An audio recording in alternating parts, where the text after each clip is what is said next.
Simcha, celebration, Simcha, Simcha, celebration of life. Good morning and welcome to Simcha, a celebration of life. I'm your host, Aaron Halevi. Today we continue our series on righteous men and women of the Bible. Rivka, also known as Rebecca, was the second matriarch of the Jewish people, whose life was filled with many challenges, both internally and externally.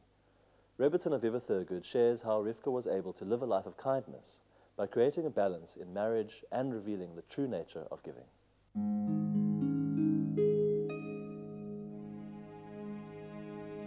Today we're going to explore Rivka. She was the second of the four mothers and married to Isaac, Yitzchak. Her story really begins with Abraham, asking his servant, Eliezer. Now, it's interesting because we do see a lot of servants in the Bible, but Eliezer and Abraham had a very good relationship. They were almost like partners. And he says to Eliezer that Yitzchak is ready to marry, and he wants him to go back to his family to find a bride. But then he says to God, please help me find the right wife for Isaac, for Yitzchak. There's an incredible miracle that happens. Rivka comes straight away, almost immediately after the prayer. So we really see that Eliezer, even though he was a slave, was an incredibly powerful person. He was connected to God. And I think for me that's also beautiful, that it doesn't matter who you are, doesn't matter what your status is, that God really listens to each and every single one of us. Eliezer and Rivka travel on camels to go back to Yitzchak and Abraham, and really for her to marry Isaac, Yitzchak. She sees him in the field, and there is a commentary that says that we understand prayer from our forefathers. Abraham was known for Shacharit, the morning prayer, and Isaac was coming out into the field at sunset to pray as well. Isaac was much older than her. It said that when he married Rivka, he was 40, and whether we understand that Rivka was 3 or 12, she was young. So she saw a much older man coming. Yitzchak, Isaac, was also the same person who had been almost offered up as a sacrifice. So he was a very, very pure, holy person. He almost radiated holiness. And he comes to her and he loves her. He falls in love with her and he marries her. And it seems that the Bible makes it very clear, and it seems that it needs to tell us that there was this very strong connection. It takes 20 years for Isaac and Rivka to have a child. She falls pregnant, and it's interesting, it describes that she has a difficult pregnancy. Now, Rivka came from a place where there was a lot of idol worship. Her father was Bethuel, which we said, and Lavan, and they were idol worshippers. They were people who were deceitful. Bethuel had tried to kill Eliezer with poison. So she really came from a place that wasn't good, that didn't have goodness in. And so she was very concerned. She went to two very learned people, Shem and Aver, who actually had a yeshiva, the first style of learning, of great learning. And she went to ask them what happened, and they had a very simple solution for her. They said, you're pregnant with twins, and one is attracted to the idol worship, and one is attracted to the learning. She has these two boys, Esav, Esau, and Yaakov, Jacob, and they grow up. We see Jacob become this learned person of greatness, of emet, of truth. That's what Yaakov was known. Yaakov was the future of the Jewish people. He gets his name changed to Israel, which is the name of the Jewish people. And he really turns out to be almost the perfect prodigal son. Esav, on the other hand, Esav is ground, earth, and he was a man of the field. He would go out, he would hunt. It also gives us a description that he was a very physical person. He had physical needs. It seems that Jacob was closer to Rivka, his mother, and that Esav seemed to be closer to his father Isaac, which is interesting because they actually were completely different personalities. It's almost like Rivka probably would have understood Esav more, but we don't see that connection. She does, though, acknowledge who he is, whereas Isaac seems to think that Esav was this perfect tzaddik, this perfect righteous man. And when it comes time for Isaac to hand over the blessings when he's passing on, he actually calls Esau, who is the oldest, to hand the blessings over to him. And he asks him to go hunt, to find his favorite game, and to bring him the food, and that he will then bless him. Rivka overhears that through a closed door. She hears what's going to happen, and she believes that Jacob actually is the future and that he needs to hear these blessings. And so she tells Yaakov to go kill goats, to offer up for his father as a meal, and to cover his arms in the skin. So she has to deceive her husband. And so Rivka's ability to deceive sounds like a negative thing, but it's actually used in a positive way here. And she teaches Jacob how to cover himself with the fur, with this goat's hair.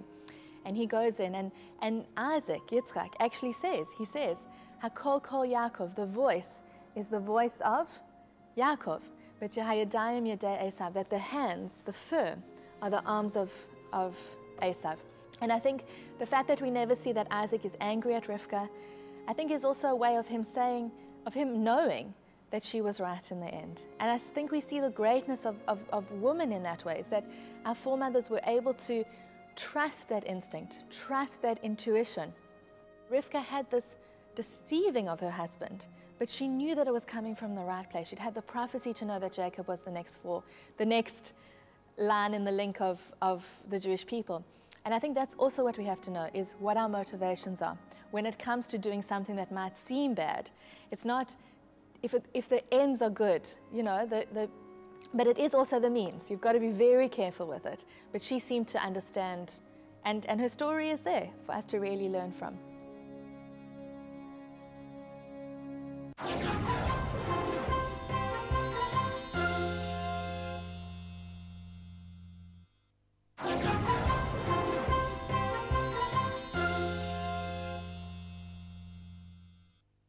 Welcome back. Winter is a time to bring out the winter woolies and snuggle up in front of the fire or gas heater. This is also a time to indulge in comfort foods. Today, on Sizzling with Suisa, Debbie shares one of her winter favorites, carrot and yellow pepper soup.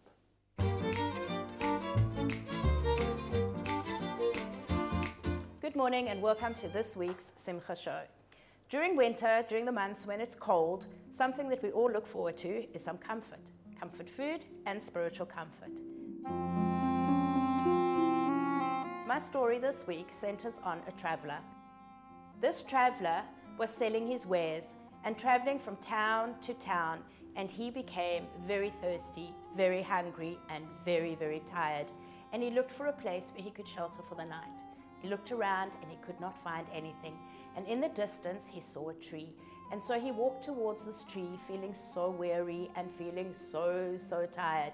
He gets to the tree, and in front of him is this magnificent, luscious tree with beautiful, beautiful fruit on it, amazing shade, and underneath it was a beautiful, clear spring of water.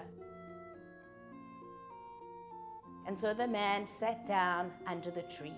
He ate of the wonderful, wonderful sweet fruit, and he drank from the beautiful, clear spring water. Once the man had fulfilled his need, he got up, ready to continue, and he turned around and he looked at the tree, recognizing that this tree was an amazing creation from Hashem. He turned to the tree and he said to the tree, I would like to thank you. I would like to thank you for everything that you have given me. So I will bless that your seeds, your offspring, and your saplings will give as much nourishment and comfort to others in the future as you have given me. So how does that story relate to the food that I'm going to be making for you today? A tree can be compared to the Torah. The tree of life is like the Torah. The fruits are the laws that we can learn, that Hashem gives to us. The shade is the comfort and the shelter and the security that Hashem gives to us. And the water, as we know, the Torah is life, and water is a life force. So therefore, that tree of comfort that gave so much to that man is there as well as the Torah to give comfort and shelter and nourishment to all of us. Just as this wonderful roasted pepper and tomato soup can give you and your family on a night when you are feeling cold and chilly. For this recipe, we are going to need some fresh basil, a whole head of garlic, an onion, tomatoes, peppers. Now I'm using yellow peppers, but you can use yellow, orange, or red peppers. Don't use green peppers because they have a bitterness to them and they will definitely take away the flavor from your soup. Some salt, pepper, and vegetable stock, some grated cheese. I like to use rich cheddar cheese, but you can use whatever cheese you like. Mozzarella is also very nice with this. Some nice toasted bread rolls or nice ciabatta bread or any kind of bread that you want, and some olive oil. So the first thing that we're going to do for this recipe is we are going to cut up our vegetables, our tomatoes, and our peppers. We're going to cut them into chunks. They don't have to be even. The pepper, you can just need to cut in half, and we actually take the seeds out, or the white parts that are inside, and again just roughly cut it. Then we take the garlic. So with the garlic, this is very dependable upon your taste. If you like strong and you like a lot of garlic, you can use the whole head. So what you do is, we like garlic in our family, is you just take off the outer layers of skin of the garlic, and you actually are going to use it whole. It's much easier to use afterwards. And then we take an onion, which we also just take off the outer layer of skin. And we just cut this in half, is absolutely fine. Now we will put it on our roasting dish and drizzle it with olive oil and put salt and pepper on it, and it can go into the oven on grill, quite a high temperature, about 200, 220, so that we can in actual fact ensure that the skin and the vegetables become charred and roasted. We now can brush the vegetables with olive oil to prepare them for the oven. Once the vegetables are coated in olive oil, we now take some black pepper, and just to add to the flavor, sprinkle some black pepper, depending on your taste, how much you want on, and some salt. Now we are ready to pop the vegetables into the oven for roasting. Okay, now that we have all our vegetables, which are charred and roasted nicely, we're going to put them all into a bowl so that we can use the hand blender to bring it all together. I like to keep the skins on because it really gives that charred flavor. And when you're using the hand blender, it actually combines into the soup, so you don't get pieces of skin in the soup. So we'll take all the vegetables and we'll put them into a dish. Now you can see that there is a lot of oil residue on the baking tray. This you are not going to throw away because it has the most magnificent flavor. And once we've taken all the vegetables off the baking tray, then we will collect all of the juices. Okay, so I've left the garlic head for last because you can see you're not going to put it in with all the skin and the shells on it. So you're going to break it off, and it literally just comes out like that, which is so delicious. And now you can really decide how much you want to use. So I'm putting in approximately 4 cloves. So here we have all our vegetables together in the dish. And to this, I'm just going to add a few sprigs of basil, fresh basil, and we will put our seasoning in later. Okay, so I'm going to take all that lovely, delicious oil that was left in the dish, and I am going to put this in with my vegetables. I'm going to use some water that's actually been boiled already, which makes it a lot easier. Not a lot, because I'm not making the soup right now. I just want to blend all the ingredients together. The easiest equipment to use for this is a hand blender, but if you don't have one, you can always use a Major Mix or a Kenwood that has the appropriate blade on it.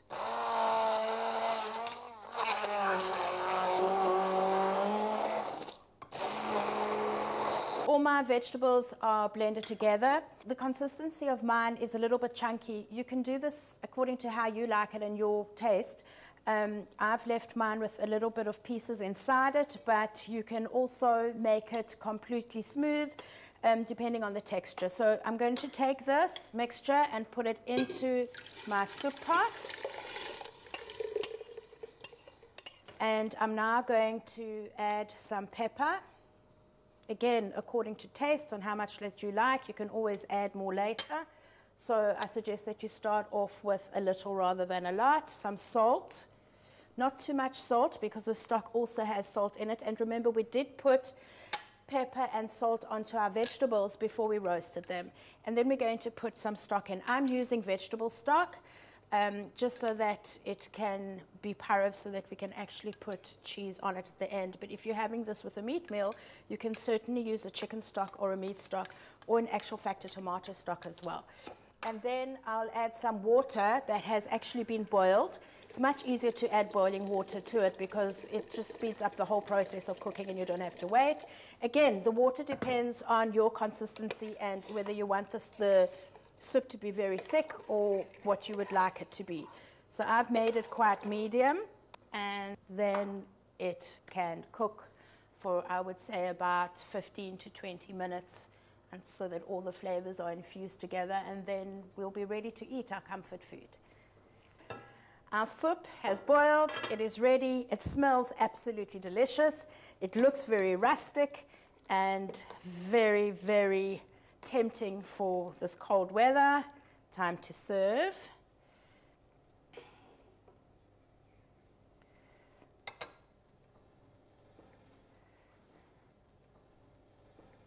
The soup is ready to serve. All we need to do is garnish it a little bit. So we will take some fresh basil, put that in, a little bit of grated cheddar cheese, which is absolutely delicious inside the soup. As it goes in, it starts to melt. And now my all-time favorite is you take a little bit of olive oil, brush it onto your toasted roll or bread. Take out one of those garlic cloves that was roasted in the oven and literally just scrape it across the bread so that it can give off that wonderful flavor. And now we are ready to eat our soup. You can actually see how the cheese is melted. I can't wait to get tucked in and have some comfort food.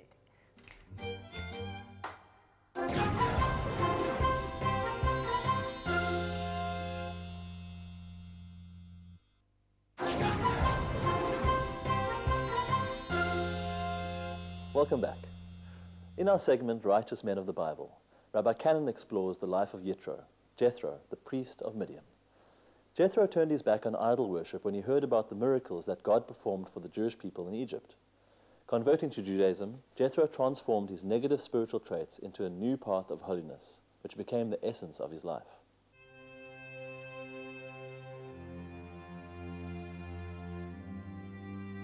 I'd like to discuss the wonderful biblical character of Yitro, as he is in Hebrew, or Jethro, as he would be in English. Yitro is a very interesting character because he in fact did not start out life at all as a Jew. In fact, he wasn't part of the Israelite people for most of his life.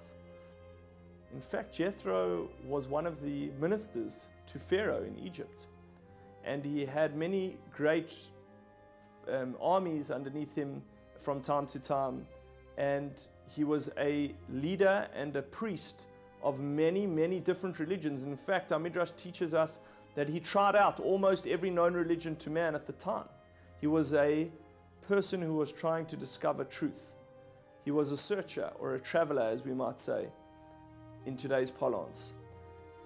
In fact, he was a pagan priest who was experimenting and dabbling in all different types of religions. I'll take this even a step further, that Yitro's claim to fame is a bit strange in the Jewish context, in that when Jethro eventually does actually become more formally part of the Jewish people, his commitment to the Jewish people is such that the parasha of the week, you know that the Torah is split into many different weekly portions. And the portion of the week that actually contains the giving of the Torah itself, which is the moment in Jewish history where we connect with God himself and he gives us his law, that week's reading, which contains the 10 commandments and the story of the giving of the Torah, is called Yitro, is called Jethro. Now, that needs understanding. Two, what made him so great that he got an entire portion of the week named after him, and not only a portion of the week that's named after him, the portion of the week where the Torah itself is given? It's a highly perplexing question if one would think about it for a moment. One of the great in fact probably the greatest medieval commentator on the Torah, is Rashi. And Rashi brings down a fascinating explanation. The beginning of Parashat Yitro says, Vayishma Yitro, and Yitro heard. And Yitro heard, and then he came and joined the Jewish people. So what exactly did he hear? So Rashi tells us that Yitro heard about the splitting of the sea, of the Red Sea, when the Jews were trapped and nearly would have faced annihilation either by the Egyptian army or the raging Red Sea. And the sea splits. And also the war that took place, which was the Israelites people's, really their first war after leaving Egypt, with the tribe of Amalek. So why was it so great that Yitro heard, and that Yitro heard about the splitting of the sea and the war with Amalek that the Jewish people were successful in? Was it just that he wanted to just kind of join the winning team?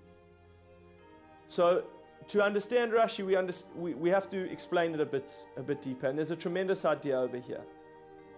Is that what made Yitro great, so great that he got an entire Torah portion named after him, and also that it was the Torah portion of the Torah, is that firstly, the Torah is something that is accessible for anybody.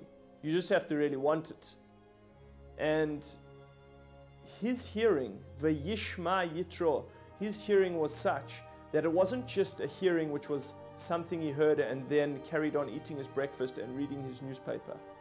When Yitro heard, it moved him to action. And that is something that we can all now in the year 2015 get very moved by, because a lot of us hear a lot of things that move us and stir our passions and get us thinking about things, and we think to ourselves, you know, we should really go out and make a difference. But then the inspiration fades, and day 2 becomes day 3, becomes day 4 after this initial wonderful idea and moment of inspiration. But then we go back to our day-to-day mundane lives. What Yitro taught us, and that's why it's such an important lesson for all time, and that he would have even got a portion of the Torah named after him, is that when he heard an idea and it inspired him, he moved immediately. That was the Vayishma Yitro. That was the hearing of Yitro. It wasn't just a hearing meaning an auditory perception. It was a hearing that was a call to action. And how important is it for all of us who have an opportunity to make a positive impact in the world, that when we are inspired to do things, we don't hesitate, because that moment of inspiration will undoubtedly pass very quickly. So Yitro taught us to not let it pass, but rather to act immediately, to go for it, to say I can make a difference. This is what I believe in, this is the truth I hold, and live your life accordingly.